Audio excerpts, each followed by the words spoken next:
నిన్న ఏం పోల్ పెట్టాము అంటే ఏపీలో రాబోయే ఎన్నికల్లో కూటమి బలపడడంలో డిప్యూటీ సీఎం పవన్ కళ్యాణ్ ప్రభావంపై మీ అభిప్రాయం. సో ఇటీవల పవన్ కళ్యాణ్ ఏమైండు, దేశక నేత అయ్యాడు. ఓవైపు సిక్కుల వేషం వేస్తున్నాడు, ఓవైపు సనాతన ధర్మం అంటున్నాడు, ఓవైపు పంచాయతీరాజ్ వ్యవస్థను మొత్తం ఇంటింటికి తీసుకెళ్తానంటున్నాడు, మూగ జీవాల పట్ల ప్రేమను ప్రకటిస్తున్నాడు. సో ఇవన్నిటినీ నేపథ్యంలో ఆయన దేశక నేత అయ్యాడు.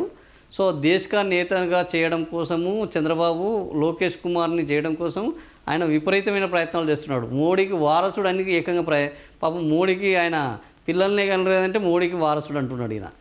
ఇక మోడీ ఫీల్ కావాలన్నా చంద్రబాబు ఫీల్ కావాలన్నా అర్థం కాని పరిస్థితిలో ఉన్నది.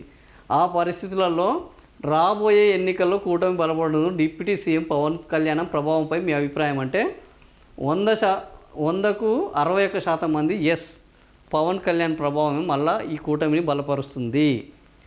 ఆయనకు అంత సీన్ లేదంటే 29% మంది అంటున్నారు. పవన్ వల్ల కూటమికి నష్టమని 8%. సో ఓవరాల్గా కూటమి అంటే పవన్ అంటే కూటమి. ఇది వాస్తవం, నాకు తెలిసి కూడా. ఎందుకు అని అంటే మొన్న కూటమి ఏర్పాటుకు కూడా పవన్ కళ్యాణ్ చొరవే ప్రధానమైన కారణం. చంద్రబాబుకు అపాయింట్మెంట్ కూడా ఇవ్వలేదు ఎవరు, నరేంద్ర మోడీ. చివరకు అమిత్ షా దగ్గరికి వెళ్ళి ఆయనను ఒప్పించి ఈ కూటమి ఏర్పడడానికి అత్యంత ముఖ్యమైన భాగస్వామ్యము చొరవ తీసుకుంది ఎవరు అంటే పవన్ కళ్యాణ్.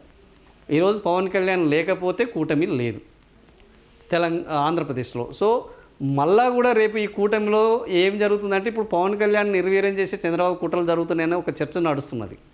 అటు పిఠాపురంలో కానీ, ఇటు భీమవరంలో కానీ, అటు రాష్ట్రంలో కానీ మళ్ళీ లోకేష్కు పెద్ద పీట వేసి ఈయన చిన్న పీట వేయాలని చేస్తున్నారు. సో అదే జరిగితే పవన్ కళ్యాణ్ కూటమి ఎవరి వల్ల బలపడుతుంది అంటే వీళ్ళ వలన అంటే కాదు, కేవలం డిప్యూటీ సీఎం వల్లనే అది పవన్ కళ్యాణ్ వలన బలపడుతుందని 60,000 మంది పాల్గొన్నారు. ఇందులో 61% మంది ఆయనకు ఓటేస్తున్నారు. ఇది పవన్ కళ్యాణ్ యొక్క చరిష్మా.